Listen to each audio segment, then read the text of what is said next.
Hey everyone, welcome back to my channel Autumn Learner.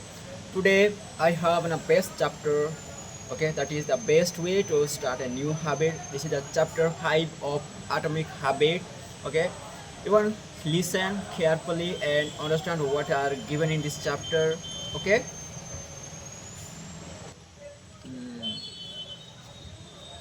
the best way to start a new habit. In 2001, researchers in Great Britain began working with 248 people to build better exercise habits over the course of 2 weeks. The subjects were divided into three groups. The first group was control group. They were simply asked to track how often they exercised. Second group was the motivation group. They were asked not only to track their workout but also read some materials on the benefits of exercise. The researchers also explained the group of how exercise could reduce the risk of coronary heart disease and improve heart health. Finally, there was the third group. These subjects received the same presentation as the second group, which ensured that they had equal levels of motivation. However, they were also asked to formulate a plan for when and where they would exercise over the following week. Specifically, each member of the third group completed the following sentence during the next week. I will partake in at least 20 minutes of vigorous exercise on day, on time, or in place. In the first and second group, 35 to 38 of people percent of people exercised at least once per week. Interestingly, in- interestingly, the motivational presentation given to the second group seemed to have no meaningful impact on behavior, but 91% of third group exercised at least once per week, more than double the normal rate.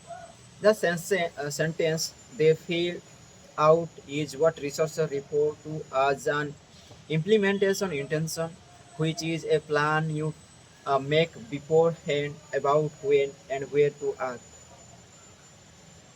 Okay, that is how you intend to implement a particular habit. The cues that can trigger a habit come into a wide range of forms. The feel of your phone buzzing in your pocket, the smell of chocolate, cheap cookies, the sound of ambulance sirens. But the two most common cues are time and location. Implementation intentions leverage both of these cues. Boldly speaking, the format for creating an implementation intention is when situation X rises, I will perform response Y. Hundreds of studies have shown that implementation intention and effective for sticking our goals,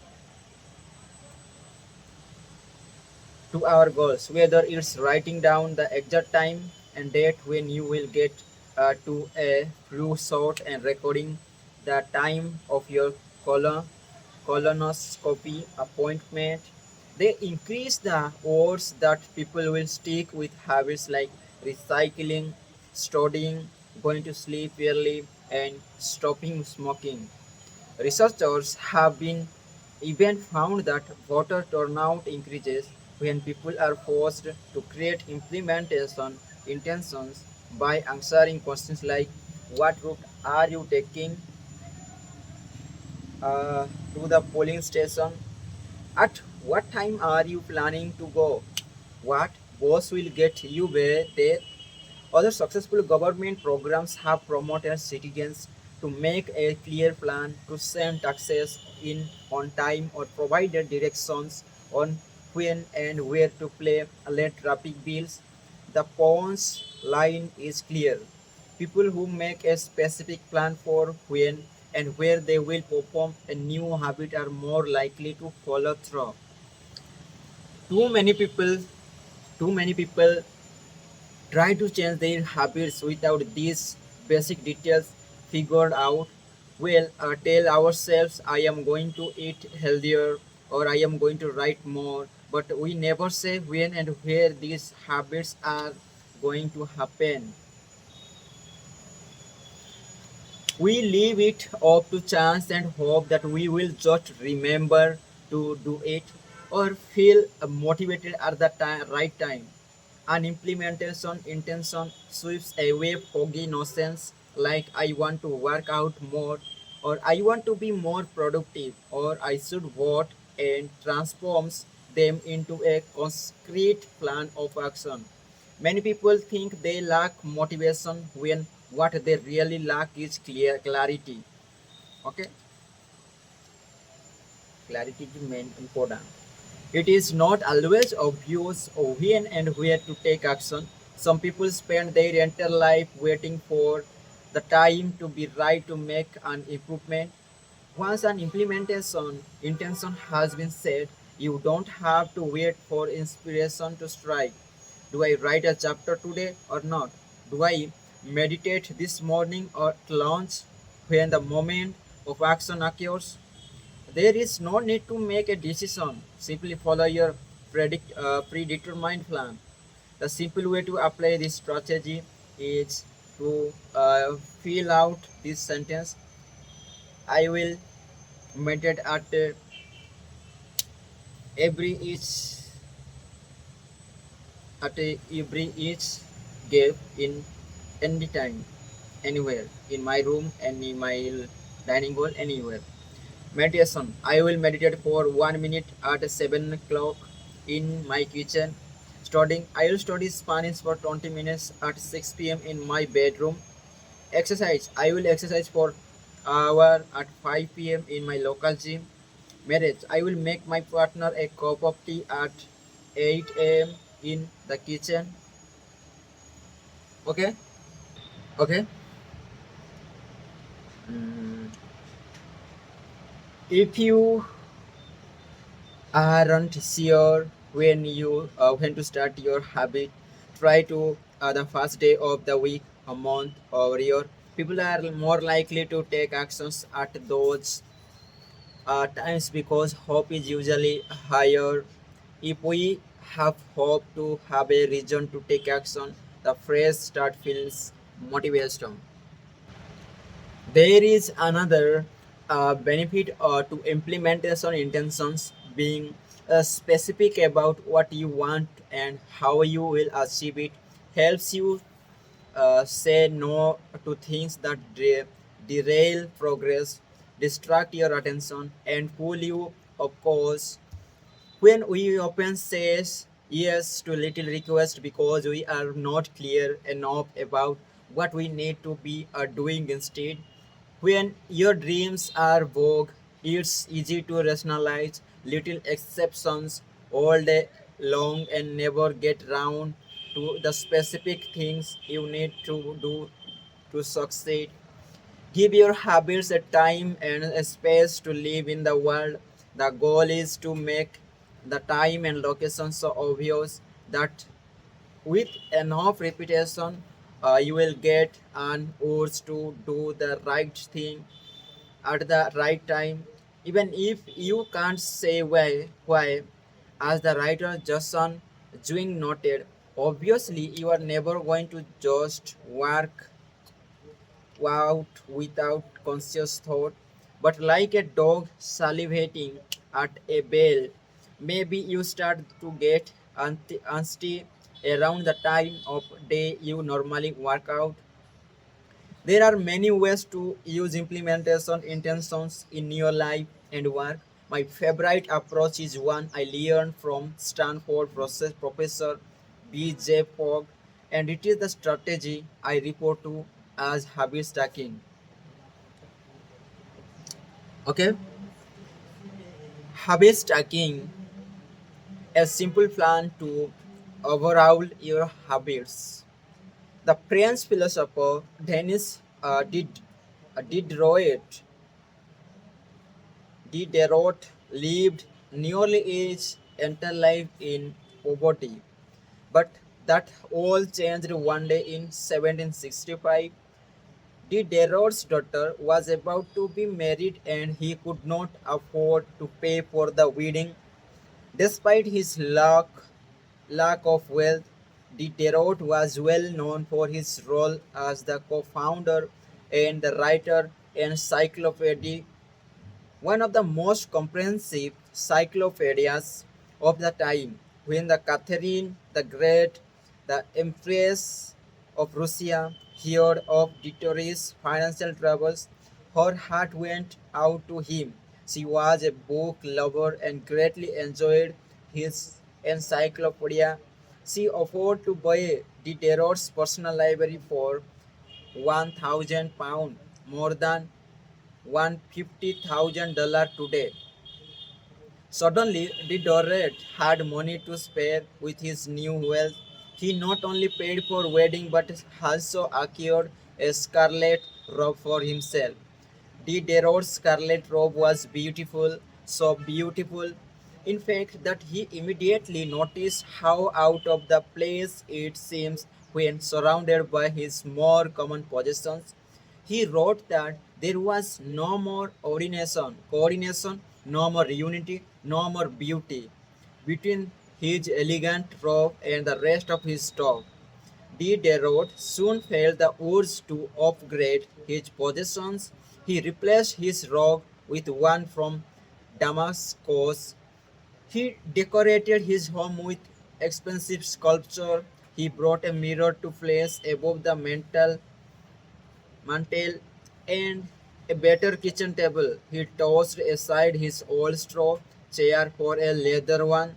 Like falling dominoes, one purchase led to the next. Okay. Terror's behavior is not uncommon. In fact, the tendency for one purchase to lead to another one as a name, the Diderot's effect. The Diderot effect says that obtaining a new possession often creates a spiral consumption that leads to a additional purchase. You can spot this pattern everywhere. You buy a dress, have to get new shoes and earning to match. You buy a couch and suddenly question the layout of your entire living room. You buy a toy for your child and soon find yourself purchasing all of the accessories that go with it. It's the chain reaction of purchase. Many human behaviors follow this cycle. You often decide what to do next based on what you have just finished doing. Going to the bathroom leads to washing and drying your hands, and which reminds you that you need to put the dirty towels in the laundry. So you add laundry detergent to the shopping list, and so on. No behavior happens in isolation. Each actions become a cue that triggers the next behavior. Why is this important? Okay. When it comes to building new habits, you can use the connectedness of behavior to your advantage. Okay, one of the best ways to building a new habit is to identify a current habit you already do each day and then stack your new behavior on top. This is called habit stacking.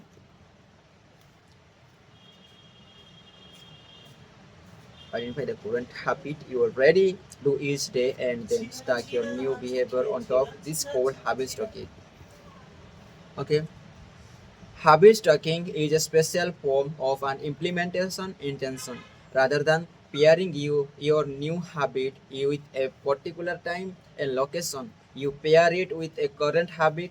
This method, which was created by BJ Fogg as part of his Tiny Habit program, can be used to design an obvious cue for nearly any habit.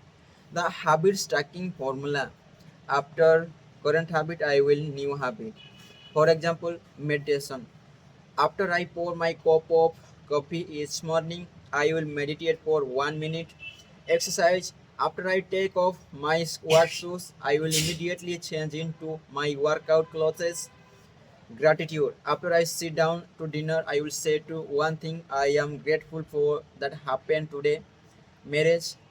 After I get into bed at night, I will give my partner a kiss. Safety. After I put my running shoes, I will text a friend or family member where I am running and how long it will take. The key is to tie your desired behavior into something you already do each day. Once you have mastered this basic structure, you can begin to create larger stacks by changing small habits together. This allows you to take advantage of natural momentum that comes from one behavior leading into the next, a positive version of the terror's effect. Your morning routine habit stack might look like this. Okay. After I pour my morning cup of coffee, I will meditate for 60 seconds. After I meditate for 60 seconds, I will write my to-do list for the day. Okay. After I write my to-do list for the day, I will immediately begin my first tasks. Okay. Or consider this habit stack in the evening. After I finish eating dinner, I will put my plate directly into the dishwasher. After I put my dishes away, I will immediately wipe down the counter. After I wipe down the counter, I will set out my coffee mug for tomorrow morning. You also insert new behaviors into the middle of your current routines. For example, you may already have a morning routine that looks like this: wake up, make a bed, take a shower. Let's say you want to be develop the habit of reading more each night.